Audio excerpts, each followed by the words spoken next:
bombings. Orla Guerin, BBC News, Jerusalem. Well, joining me in the studio is Mohamed Taha from BBC Arabic. Good morning, Mohamed. So let's, as always, talk about what's been happening overnight. What are you hearing? There is a kind of counter attack from Hamas on the Israeli forces that are fighting on the northern Gaza. There are talks from the Hamas side that they destroyed 60 Israeli armored. There are news about 10 casualties in the Israeli side, and there is rocket attacks that targeted Tel Aviv also overnight. So there is a kind of intensifying counter attack from the Hamas side against Israel overnight. And is this sort of in the run-up to a possible deal and a possible pause in hostilities, do you think, a sort of intensification ahead of any deal brokered?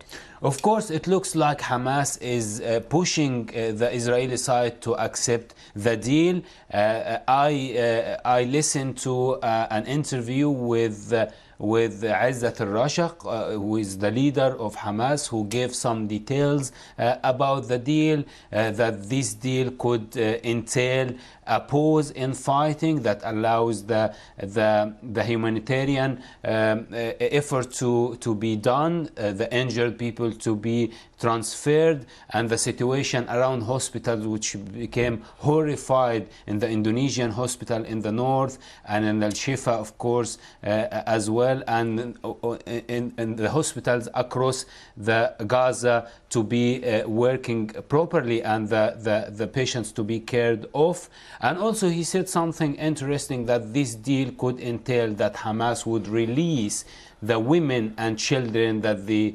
Israeli women and children that they hold,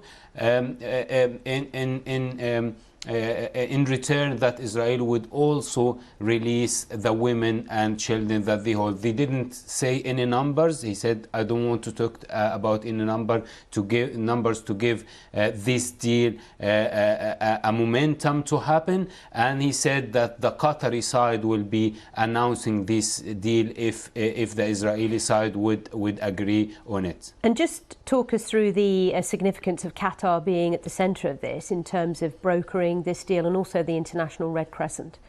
Of course, at the moment Qatar is hosting some of the Hamas leaders, like the political office, the political bureau of Hamas is based in Qatar, and Qatar trying so hard to mediate between Israel and Hamas to reach that deal, in order for the humanitarian efforts to be done, and in order for the exchange of prisoners and exchange of hostages to happen between Hamas and Israel. Historically, Qatar played that role from a long time, as they have the headquarters of the political bureau of Hamas, and also the International Red Crescent are trying to push into the deal to be able to perform the humanitarian side of the deal.